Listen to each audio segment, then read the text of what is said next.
ভাবতে পারেন রিফিউজি ক্যাম্পের ভাঙা ঘরে যে মায়ের সন্তানদের মুখে দুবেলা অন্ন জুটত না, যে হাতে তিনি রাস্তায় রাস্তায় সবজি বিক্রি করতেন, সেই হাতেই তিনি জ্বালালেন এমন এক আগুন যার আওয়াজে কেঁপে উঠল গোটা বাংলা। ইনি কোনো সাধারণ ব্যবসায়ী নন, ইনি সেই অন্নপূর্ণা দেবী যাকে আপনারা চেনেন বুড়িমা নামে। চোখের জল মুছে কিভাবে তিনি হয়ে উঠলেন একটি ব্র্যান্ড।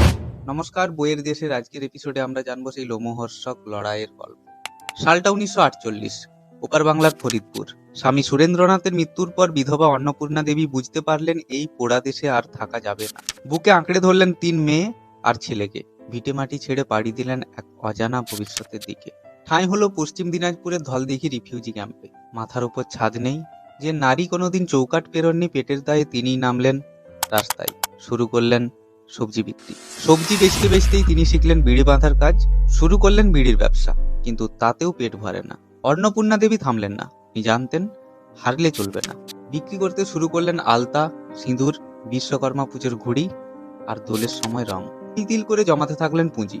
আর এই লড়াই করতে করতেই তিনি এলাকার মানুষের কাছে হয়ে উঠলেন সকলের প্রিয় বুড়িমা। কিন্তু গল্পের আসল মোড় তখনও ছিল বাকি। ব্যবসার খাতিরে একদিন আলাপ হলো বাঁকুড়ার এক বাজি ব্যবসায়ীর সাথে।